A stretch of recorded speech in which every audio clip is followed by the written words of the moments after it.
The Magic of Thinking Big by David J. Schwartz. Summarized by Vic Simon and voiced by Uyo Uyo. When I was finishing from the university, I had a lot of classmates who worried about life after school. Some of them bought new suits they would soon be wearing to job interviews, while some were dreaming of climbing the tall corporate ladders that lead to nowhere. Well, none of that got to me.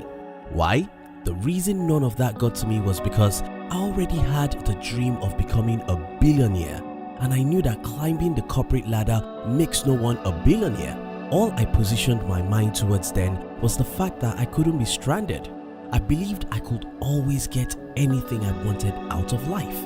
Many years after graduation from one of the best universities in our country at that time, most of those guys who were buying suits for the jobs of their dreams are teachers in high schools today, while some are still looking for jobs.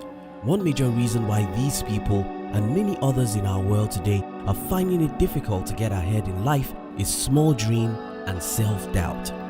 The first major lesson in David Schwartz's The Magic of Thinking Big is you can't hit a target you can't see. If your dream is small, your life will be small. By the way, if this is your first time on our channel, welcome and consider subscribing because we'll help you to read all the world's best books under 7 minutes. Let's move to the second lesson.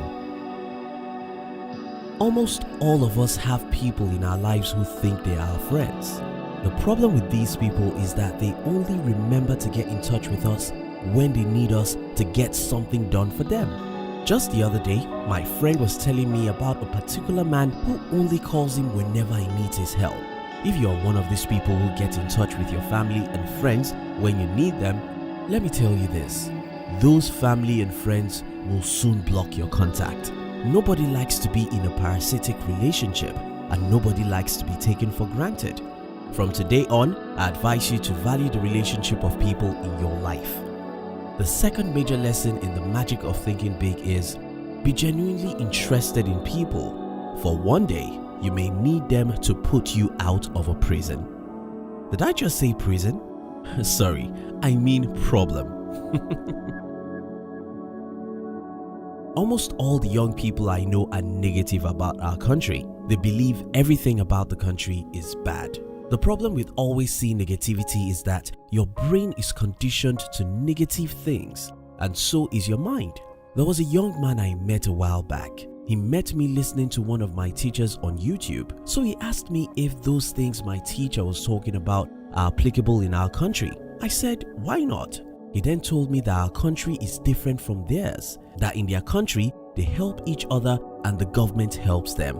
To drive home his point, he told me about how he went to a financial institution to get a loan for his startup, and they told him he will have to pay a certain amount monthly, an amount he considers outrageous. I quickly asked him how much he was saving every month from his salary, to which he answered nothing.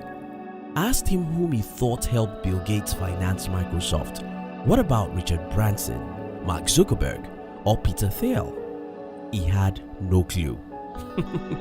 The problem with being negative is that you will never see problems as opportunities. To a negative man, everything is dark. If you are negative, you can interpret everything around you to be working against you, while some people are seeing the very same things as opportunities to create solutions and build wealth. The third major lesson in the magic of thinking big is eradicate negative thoughts from your mind and always be optimistic about life. Have you heard poor people say rich people only surround themselves with rich people? Well, that's because ambition is contagious, and so is poverty. Being rich is more about habits than it's about making money, and this is one secret that the rich know.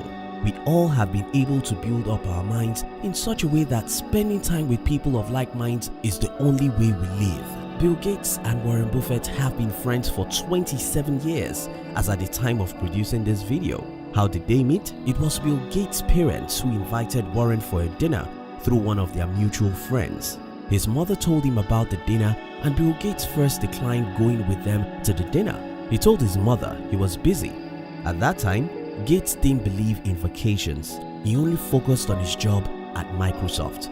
His mother told him that Warren would be an interesting person to meet, but Gates didn't believe. Gates thought the meeting would be a waste of time, as he considered Warren as one man who bought and sold pieces of papers.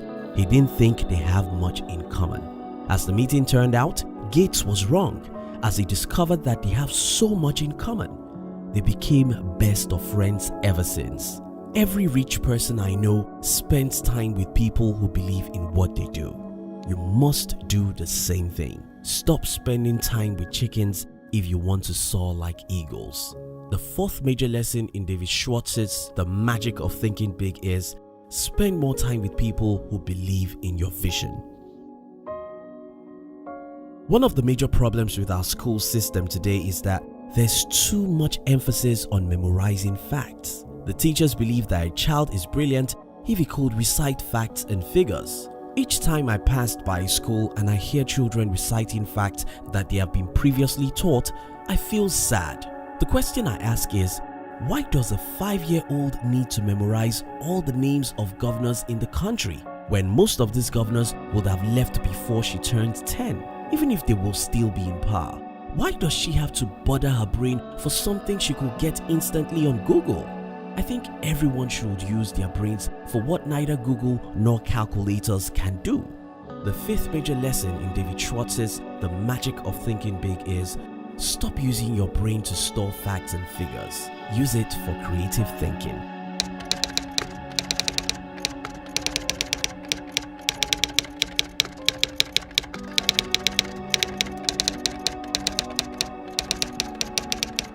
Now, let's discuss. What lessons do you think I missed in this book? What points would you like to add? Which other good books would you like our team to summarize next?